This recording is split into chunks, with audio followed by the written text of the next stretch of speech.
Mike was standing in his kitchen chopping up some veggies for the salad he was going to serve that night. He had put the meatloaf in a while ago, and it would be ready by the time Amy's friend Mary was scheduled to arrive. Amy was sitting in the living room, finishing a legal paper to be filed that next day. At 65, Mike was retired and Amy, an attorney, was 47. Mary was a junior partner at the same firm where Amy was a senior partner.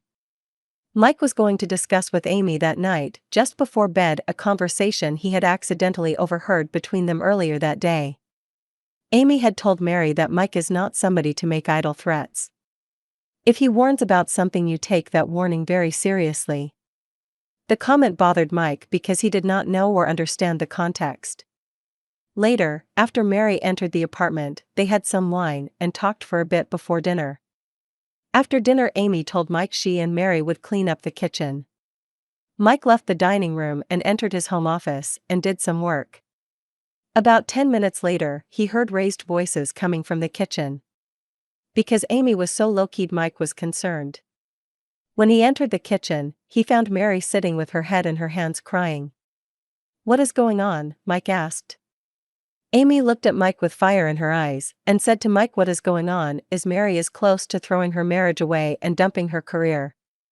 Mike was stunned and asked Amy about what he overheard earlier. Amy said, "Mike, I am sorry you overheard that, but Mary's husband Doug warned her yesterday that if she went to dinner with a man she knew he would not be at home when she got back. I was telling her that Doug is a lot like you. When she got home last night, Doug was gone. Most of his clothes were still in the room, but his suitcase and overnight bag were missing. That man was a senior executive with a defense contractor that did some legal business with their firm. She was having an emotional affair with that man." What Mike did not know was Mary was planning to start a physical affair with the man that upcoming weekend, and her husband leaving was not going to stop her plans. Mike looked at Mary and told her, "Mary, you are playing Russian roulette with both your marriage and your career." Mike continued, "Even I know it's unethical for an attorney to have a physical affair with a client or the agent of said client."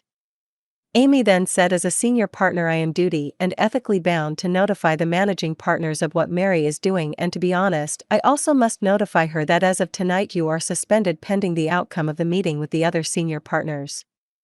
Mike shook his head and said to Mary, "I hope he is worth it all." After Mary left Mike's apartment, she headed home. It was about 11 p.m. and she just wanted to get a bath and go to bed. What she did not know was the day before Doug had already hired an attorney and was in the process of divorcing Mary. Mary did spend the weekend with the man and Doug was still not returning her phone calls. Mary had no idea where he was. She tried calling his parents, and they simply told her that when the time was right, Doug would contact her. 2 weeks went by, and Mary was notified she no longer was working for that law firm. Amy came in while Mary was sitting in her now former office crying. Mary looked up at her and said, "Why, Amy? Why did you have me fired?" Amy said, "I warned you 2 times to stop that crap and be a wife to Doug. Now we must notify our client about what you and their employee have done. Do you understand the depth of the position you have put this law firm in, Mary?"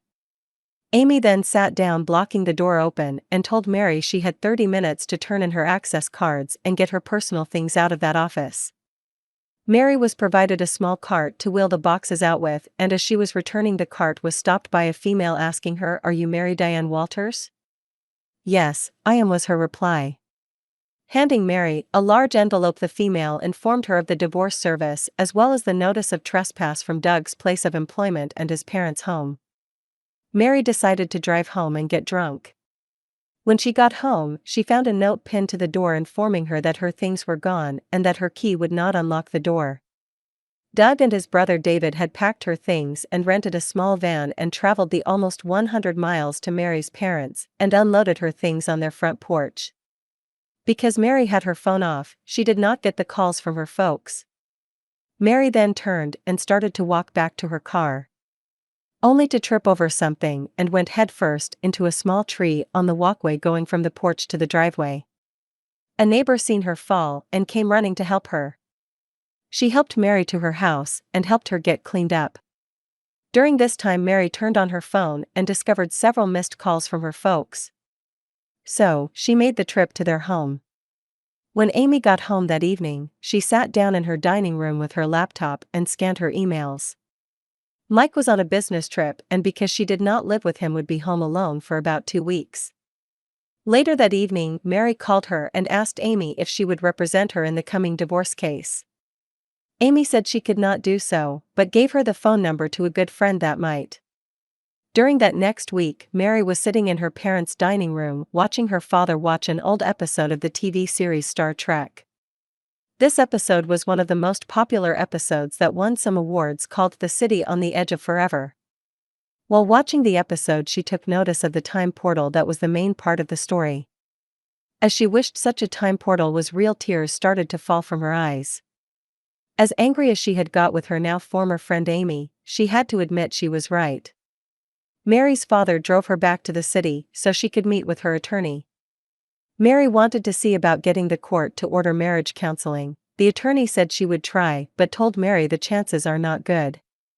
By this point, the attorney had read the entire complaint, and after a brief conversation with Doug's attorney, was waiting on the material the investigator had found. Doug wanted the house. He was willing to buy Mary's half and split everything 50-50 except for his retirement. If Mary fought him, he would be going nuclear, and Doug's attorney made that crystal clear. Mary's father advised her to sign the papers and move on. About a week later, during a meeting, Mary did sign the papers, but only if Doug would speak to her alone. Doug's attorney stood up and told Doug to follow him out and told Mary, "We will see you in court." Mary signed them about an hour later. About 6 months later, Mary had moved to another state and was getting ready to take that state's bar exam so she could start work for a local law firm where she is to this day. Doug remarried and had 2 children with his new wife. Doug also has been promoted at work and is making double what he was making while married to Mary. Amy and Mary are Facebook friends, and one night Amy was in Mike's apartment when she noticed a Facebook comment Mary had made about she was getting remarried. Upon mentioning this to Mike, he took a sip of his wine and said, "I feel sorry for the guy, because once a cheater, always a cheater." Amy let out a sigh and said, "That is sadly the case. That part of Mary will get bored again, and she will start to seek the thrill of having another man." Mike agreed and sipped his wine again and smiled at Amy. Amy was in the process of blocking Mary when Mike stood up and took her hand and said, "Let's go to bed."